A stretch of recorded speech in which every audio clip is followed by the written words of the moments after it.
আসছি হচ্ছে happy general hospital. এটা হচ্ছে বাইপাইল বগাবাড়িতে। এখানে হচ্ছে আমরা একটা রোগীকে নিয়ে আসছি। আপনারা সবাই জানেন যে রোগীটা হচ্ছে তার হাজবেন্ড নাই, এরপর হচ্ছে তার ভাই ব্রাদার তাকে খোঁজখবর নেয় না, তার মা বৃদ্ধা মার সাথে সে থাকে, খুবই অসহায় এবং গরিব। সে অন্য ভাড়াটিয়াদের বাসা থেকে তরকারি দিলে সে খাইতে পারতো, এই তার অবস্থা। এরকম অবস্থায় আমরা জানতে পারি, আমাদেরকে বলে রিমন যে ভাই এই রোগীটার এই অবস্থা, তার জন্য কিছু করা দরকার। এরপর রাসেল, এরপর সালমান এক ছোট ভাই আছে, সবাই বলার পরে হচ্ছে আমরা এটা নিয়ে কাজ শুরু করি। এটা হচ্ছে আমরা 13 তারিখ রাতে এই খবরটা শুনি। শোনার পরে হচ্ছে 14 তারিখ সকালে সবার পরামর্শে হ্যাপি জেনারেল হসপিটালে আমরা আসি। আসার পর হচ্ছে সবাই এখানে আসার পরামর্শ দেয় যে এখানে গেলে ভালো চিকিৎসা হয়, এটা আমরাও জানি।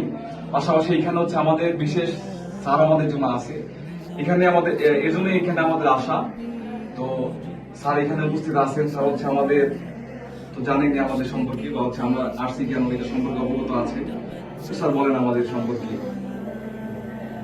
গতকালকে হুসনিয়ারা নামে একজন পেশেন্ট নিয়ে আসে। ওনারা হিলফুল যুব সংঘর পক্ষ থেকে, মহিলাটা অসহায়। তো হেপি জেনারেল হসপিটাল যখন নিয়ে আসে, আমাদের হেপি জেনারেল হসপিটালের চেয়ারম্যান ডাক্তার রাশিদা বিনতে রিয়াজ হেপি ম্যাডামের তত্ত্বাবধানে এবং হেপি ম্যাডাম নিজে এই রোগীটাকে সিজার করে, এবং আলহামদুলিল্লাহ রোগী এবং বাচ্চা দুজনই সুস্থ আছে। আমাদের ম্যাডামের তত্ত্বাবধানে, হেপি ম্যাডামের তত্ত্বাবধানে সিজার করা হয়, সম্পূর্ণ করা হয়।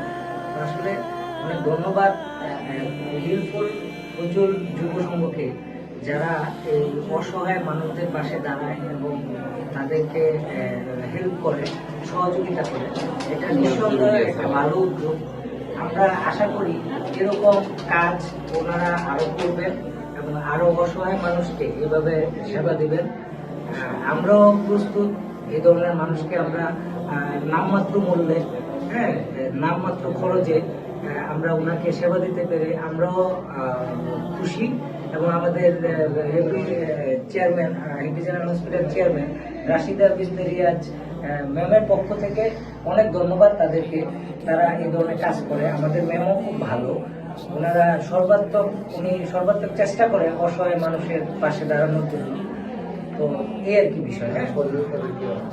যারা এই কাজে সহযোগিতা করেছে তাদেরকে অসংখ্য ধন্যবাদ। আপনারা এই ধরনের কাজ করে যাবেন এবং উত্তরোত্তর আপনাদের মঙ্গল হোক, আপনারা ভালো কাজ করেন, এটাই আমাদের কামনা। থ্যাংক ইউ সবাইকে। আপনারা তো দেখতেই পেলেন হ্যাপি মেডিকেলের কর্তৃপক্ষের বক্তব্য। তো আমরা এই রোগীর জন্য সর্বাত্মক করতেছি আপনাদের সহযোগিতা। ইনশাআল্লাহ আপনারা সহযোগিতা করলে এইভাবে আমরা আরো সবাই মানুষের কাছে দাঁড়াতে পারবো। সেই প্রত্যাশা আপনাদের প্রতি আমাদের থাকবে। ইনশাআল্লাহ আপনাদের সর্বোচ্চ সহযোগিতা আমাদের জন্য করবেন।